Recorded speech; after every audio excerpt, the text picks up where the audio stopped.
Well, hello. We're here at the Hunter Creek trailhead. A lot of cars here. It's a nice day, so a lot of folks are out on the trail.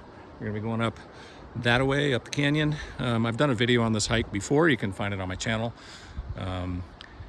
We'll see what the trail's like. I've heard the trail reports say that it's muddy for a bit at the beginning and then turns to ice and snow toward the end when you get up into the trees. So I've got my spikes, I've got my patience to get through the mud, and yeah, we'll see what we find. Should be an amazing day.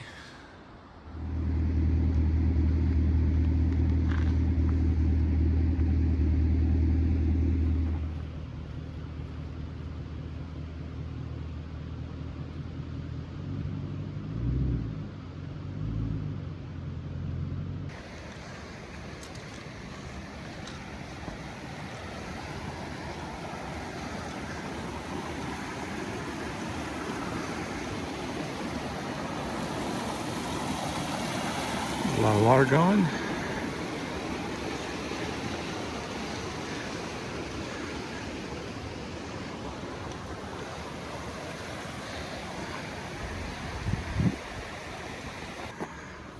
Well, this is the stretch where it's often really muddy, but it's not. It's all dried up. And we're entering the Mount Rose Wilderness.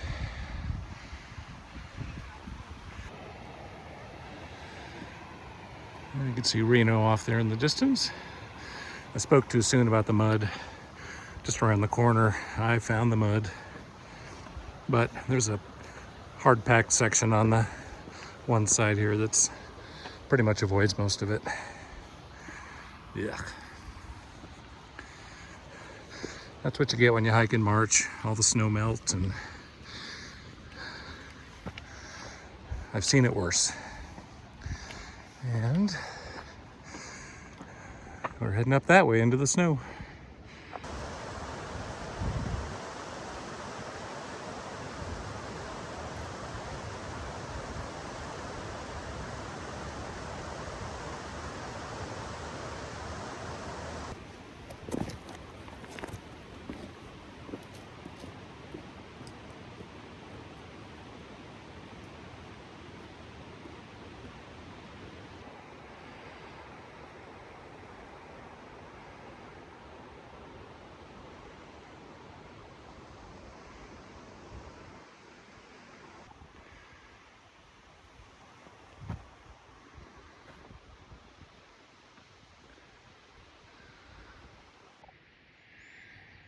I think those people are finding out right now that that cave is really not all that interesting. A lot of work to get there. It just doesn't go very far back. I know because I've been there before.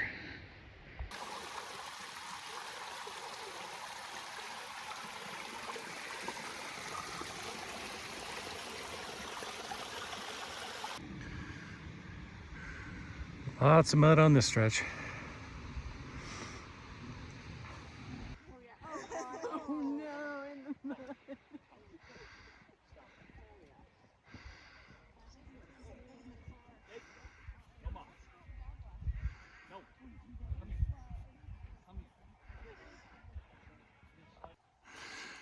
Another muddy stretch with a bit of snow.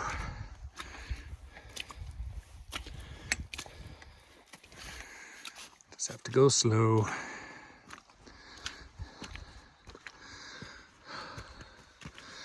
I actually prefer the snow at this point. So this is not too bad. There's a little bit of snow here on the side I can walk on.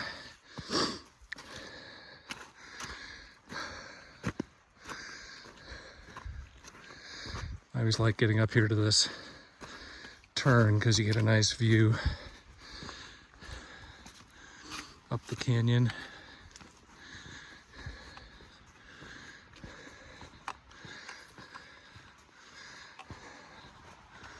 Eventually.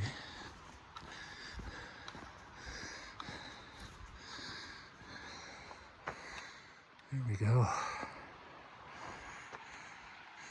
Some trails on the opposite side. I don't know if they're game trails or if people have been hiking over there. My guess is probably game trails because they don't they don't go in directions that you would think people would go. Well, you may not be able to see it on the video, but on this little stretch, looks like there's lots of debris that came down this slope. Maybe rocks, maybe snow, maybe ice, but quite a bit. It's a pretty steep slope, so makes sense. All right, almost to the trees.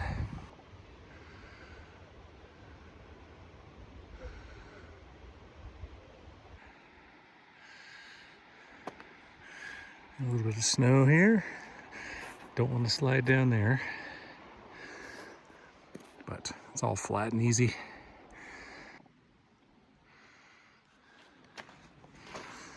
All right, another little snow traverse, easy, but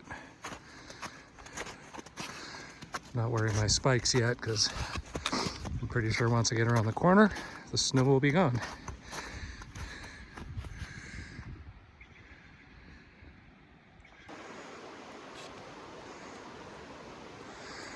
Oh, just about to the trees. Well, there are trees there, but I'm not quite in the trees yet. And looks like snow from here on out. So we have to put on the spikes here soon.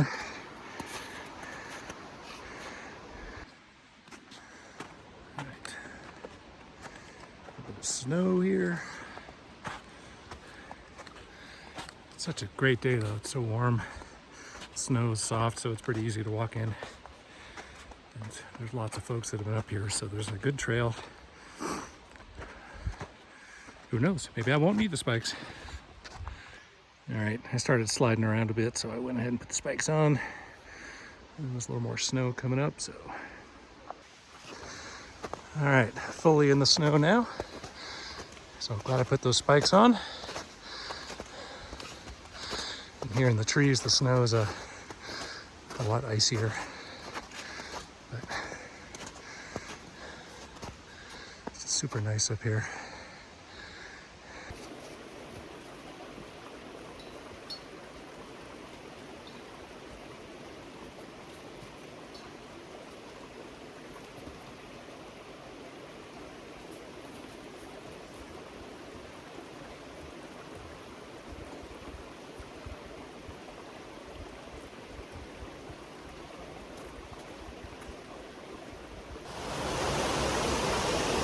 Made it.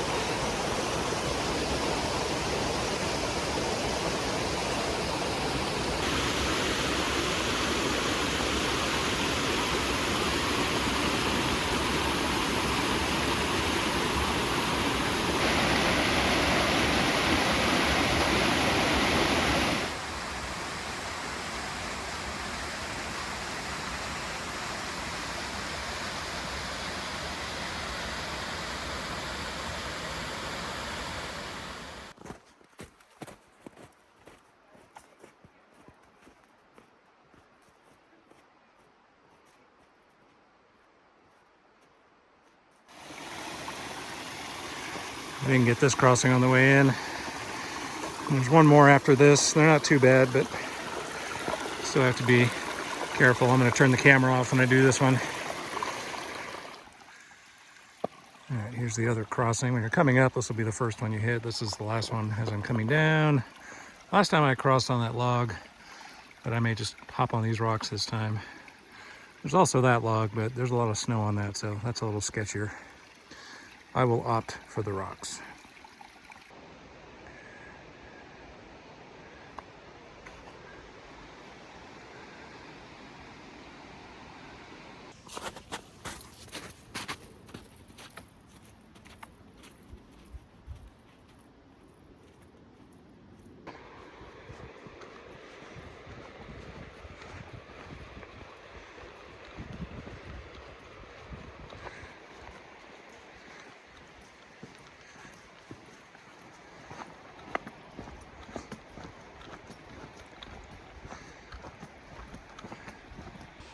All right, funny story to end the video. So I took my micro spikes off once I got down out of the snow, and I generally just hang them on the back of my pack to dry because they're all wet and muddy sometimes. And because I was running down the trail, one of them fell off. I didn't realize for a while, so I stopped and turned around, started hiking back and asking people, did you see one? Somebody said, yeah, I saw it on the side of the trail, just about a half mile up. All right. And then I didn't see it. And then I asked somebody else, and he said, yeah, I saw a woman wearing one orange microspike. It looked like she was having a rough time. So I tried to catch up to her. Well, she must have really been moving, because I'm all the way back up here in the snow again. Finally found her. She didn't want to give it back because it was helping her get up into the snow. I said, well, sorry, I need them back, or I need it back, please. So I have it back, and now I'm going back down out of the snow, another river crossing, and yeah, so lesson learned. Put the microspikes in the box in the backpack next time. Bonus hiking. I don't know if you can see, lots of people on the trail and lots of people just starting their trek up to the waterfall, and it's late afternoon, so good luck to them.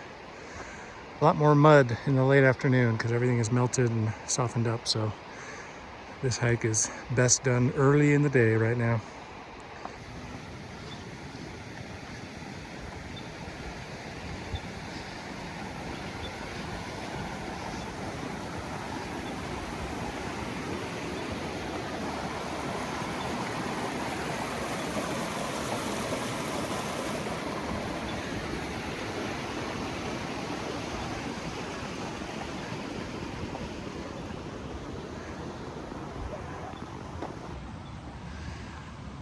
All right, I'm almost to the parking lot.